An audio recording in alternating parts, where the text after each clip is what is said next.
جیسا کہ آپ کو معلوم ہے کہ جموں میں ہمارے ساتھیوں کو کل لاٹھیوں سے ہانکا گیا، زبردست بے تحاشا لاٹھی چارج کیا گیا.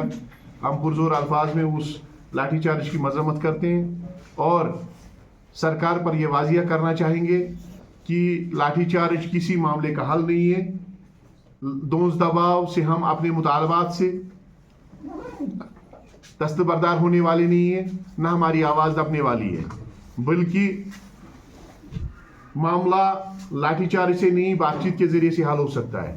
اور ساتھ میں ہی ہم یہ بات بھی واضح کرنا چاہیں گے کہ ہم نے یہاں کی سرکار کو جو منڈیٹ دے دیا ہے، یہاں کی عوام نے، یہاں کے ملازمین نے جو یہاں کی سرکار کو ووٹ دیا ہے، وہ ووٹ اس لیے نہیں دیا تھا کہ وہ ہمیں پیٹیں گے، لاٹھیوں کا سامنا ہمیں کرنا پڑے گا، ہمیں جیل کوٹری میں بند کرنا پڑے گا، بند ہونا پڑے گا، ہم پر FIRs لگائے جائیں گے، ہمیں باہر نکلنے نہیں دیا جائے گا اور ہمارے ساتھ زیادتی کی جائے گی.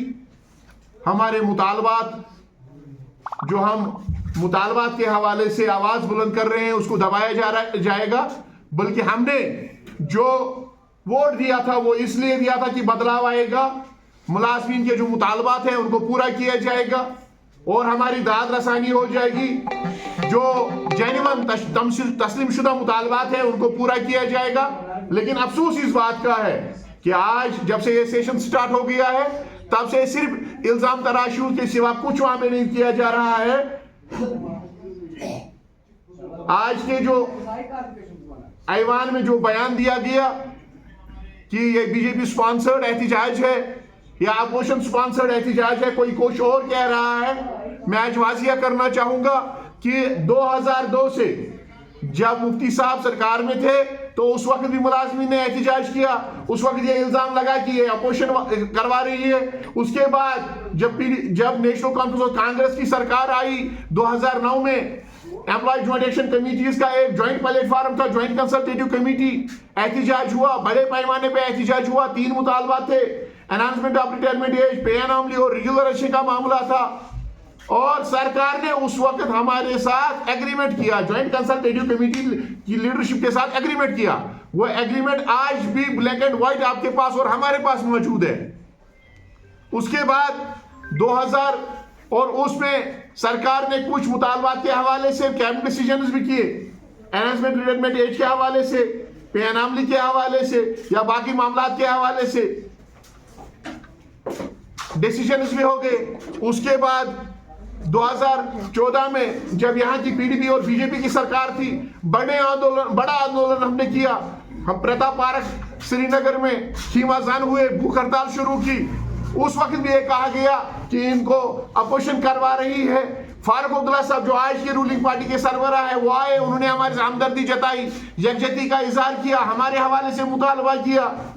اور اس کے بعد جب دھارا 370 ختم کیا گیا، 35 ختم کیا گیا، یہاں پہ لیفٹیننٹ گورنر کا راج قائم ہوا، تو اس لیفٹیننٹ گورنر راج میں بھی ہم نے احتجاج کیے. آپ نے دیکھا ہوگا شیر کشمیر پارک سے ایک جیمی غفیر سامنے آئی، بڑے بڑے احتجاج ہوئے، کام چھوڑ ہڑتال کی گئی.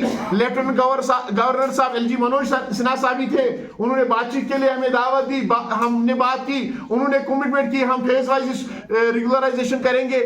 اور انہوں نے یہ بھی وعدہ کیا تھا کہ DDC الیکشنز ختم ہونے کے بعد آپ کے ریگولرائزیشن کا پروسیس سٹارٹ کیا جائے گا، منیمم ایج کا اطلاق کیا جائے گا. اور 2024 کی جب بات آئی، آج تک کسی پارٹی نے اپنے الیکشن مینیفیسٹو میں اس چیز کا ذکر نہیں کیا تھا. 2024 میں یہاں کی تمام سیاسی پارٹیوں نے الیکشن مینیفیسٹو میں اس چیز کا ذکر کیا کہ ہم ڈیلی ویجرز کیجول لیبرز کو ریگولر کریں گے الیکشن کمپینز میں، الیکشن تقریروں میں، الیکشن میٹنگز میں.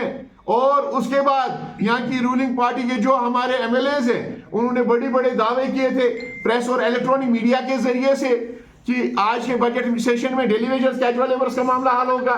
تو ہم ساری جو نظریں تھی وہ بجٹ سیشن پہ. بجٹ سیشن جب پیش ہوا، وزیر اعلیٰ صاحب نے فائنانس منسٹر جب بجٹ تقریر کی تو اس وقت ڈیلی ویجرز کیجول لیبرز کے حوالے سے ایک شبد بھی نہیں کہا گیا. تو ہم نے مجبوراً احتجاج کا سہارا لیا. تو سرکار نے بیان دے کر کمیٹی بنائی، ہم نے اس کمیٹی کا ویلکم کیا. ہمارے 2 مطالبات تھے، ہم نے اس کمیٹی کا ویلکم اس لیے کیا کہ हमने इनके इख्तियारात, हमने इनकी लिमिटेशंस को मद्देनजर रखा, लेकिन जो हमारा दूसरा मुतालबा था मिनिमम वेज का, हमने ये कहा कि मिनिमम वेज तब तक लागू किया जाए जब तक आप रेगुलराइजेशन नहीं करते हैं, जब तक रेगुलराइजेशन प्रोसेस या एसआरओ सामने नहीं आ जाता है। बहरहाल आज इस हवाले से एक दूसरे पर इल्जाम तराशी करना, इस पर सियासतकारी करना, ये नामुनासिब है, ये इंसानियत के खिलाफ है। आप इस मामले को इंसानी और समाजी मामला करार दे रहे हो और दूसरी तरफ आज एक दूसरे पर इल्जाम तराशी कर रहे हो। ये कहाँ का इंसाफ है? हमारा उनसे मुतालबा है इल्जाम तराशी करने के बजाय, सियासतकारी करने के बजाय इस मामले का हल ढूंढा जाए। 6 महीने हम वेट करेंगे जब तक एसआरओ आ जाता है, रेगुलराइजेशन प्रोसेस स्टार्ट हो जाता है, लेकिन तब तक हमें मिनिमम वेज दिया जाए। आज ये बात सामने आई वजीर आला साहब की तरफ से, आप क्या कॉन्स्टिट्यूट की गई कमेटी के साथ बात करिएगा। हम तो बातचीत करने के लिए तैयार है, लेकिन उस कमेटी का मैंडेट क्या है, उसको क्यों छुपाया जा रहा है? उस कमेटी का मैंडेट यह है कि वो रोड मैप तैयार करे। हम तो उस चीज का वेलकम करते हैं, बातचीत करेंगे उनके साथ, लेकिन जो हमारा मुतालबा है मिनिमम वेज एक्ट का, उसके हवाले से इख्तियारात काउंसिल ऑफ मिनिस्टर्स को है, यहाँ की कैबिनेट को है। सरकार को चाहिए कि वो हर तरफ तरक करे, सरकार को चाहिए वो जो बहानाबाजी है उसको तरक करे, बातचीत शुरू करे, बातचीत के जरिए से इस मामले का हल निकाले। हम कोई नया मुतालबा नहीं कर रहे हैं, हम ये कह रहे हैं कि अगर आप ये चीज कह रहे हो कि एक विधान एक प्रधान एक निशान, जो दिल्ली में कानून लागू हो रहा है वो यहां पे भी लागू होता है, तो डेली वेजर्स कैजुअल लेबर्स के टाइम पे अगर लद्दाख में 12,000 से 45,000, अगर यहां पे दिल्ली में 21,000 से 29,000, तो कैजुअल लेबर जो कश्मीर वैली का 9,000 क्यों ले लेगा? ये डबल स्टैंडर्ड क्यों है? ये हमारे साथ सौतेली मां का सलूक क्यों किया जा रहा है? अगर हम देखेंगे 7th पे कमीशन ने 2018 में ये रिकमेंड किया था कि मिनिमम वेज 18,000 होना चाहिए, और उसके बाद इसको इंडियन लेबर कॉन्फ्रेंस ने भी तस्लीम किया, इसको सुप्रीम कोर्ट ने भी तस्लीम किया। आज 2025 चल रहा है, 2018 कहां और आज 2025। आप 2025 में 18,000 भी नहीं, आप 9,000 दे रहे हो। ये कहां का इंसाफ है? ये सरासर नाइंसाफी है, ये इंसानी हुकूक की खिलाफ वर्जी है, हमसे बेकार लिया जा रहा है डेली वेजर और कैजुअल लेबर के नाम पे। तो बहरहाल हमारा इनसे मुतालबा होगा सरकार से, लाठी किसी मामले का हल नहीं है, दोष दबा किसी मामले का हल नहीं है, थानों में बंद करना, एफआईआर दे देना, ये किसी मामले का हल नहीं है। बातचीत हर एक मामले का हल है। आप आइए, बातचीत करेंगे, टेबल टॉक के लिए हम तैयार हैं, लेकिन उसमें हमने जो 6 महीने का टाइम दे दिया हमें वो मंजूर है।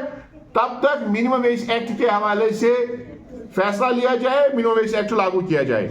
हमने माही मुबारक को मद्देनजर रखते हुए जो अपनी स्ट्राइक, अपने एहतजाज, अपने प्रोग्राम को मोखर किया था, अगर सरकार ने बातचीत के हवाले से कोई फैसला नहीं लिया, सामने नहीं आई, कोई ठोस फैसला नहीं लिया गया, तो हमने फैसला कर लिया है ईद के बाद, मुकद्दस महीना गुजरने के बाद, ईद उल फितर गुजरने के बाद हमारी जनरल काउंसिल बैठेगी। हम इनकलाबी प्रोग्राम सामने लाने जा रहे हैं, चाहे वो कामचोर हड़ताल का प्रोग्राम होगा, एहतजाज का प्रोग्राम होगा। इसकी तमाम तर जिम्मेदारी यहाँ की गवर्नर इंतजामिया पर आयद होगी, यहाँ की सरकार पर आयद होगी। और साथ में ही हम अपने साथियों से भी गुजारिश करना चाहेंगे कि वो आज से ही कमर बस्ता हो जाए। अगर सामने सरकार नहीं आती है तो काम छोड़ और एहतजाजी हड़ताल के लिए तैयार रहे। ये एहतजाज और ये जदोजहद तब तक जारी व सारी रहेगी जब तक हमारा एक एक मुतालबा पूरा नहीं किया जाता। कि हम 6 महीने देने के लिए तैयार है, हमारा भी मुतालबा वही है, जम्मू वालों का भी मुतालबा वही है। वो भी कह रहे हैं कि मिनिमम वेज एक्ट लागू करो, हम भी ये कह रहे हैं कि मिनिमम वेज एक्ट लागू करो। हम तो इसका वेलकम कर रहे हैं। जम्मू वालों ने भी इस हवाले से ये कहा कि मिनिमम वेज एक्ट लागू तब तक किया जाए। ये हमारे 2 मुतालबे थे, पहला मुतालबा रेगुलराइजेशन का था और दूसरा मुतालबा हमारा मिनिमम वेज का था। रेगुलराइजेशन के हवाले से जो कमेटी बनाई हमारी सराहना पे हम वेलकम करते हैं, लेकिन मिनिमम वेज तो तब तक लागू कर ही रहे, चाहे तरफ पे या लद्दाख की तरफ से।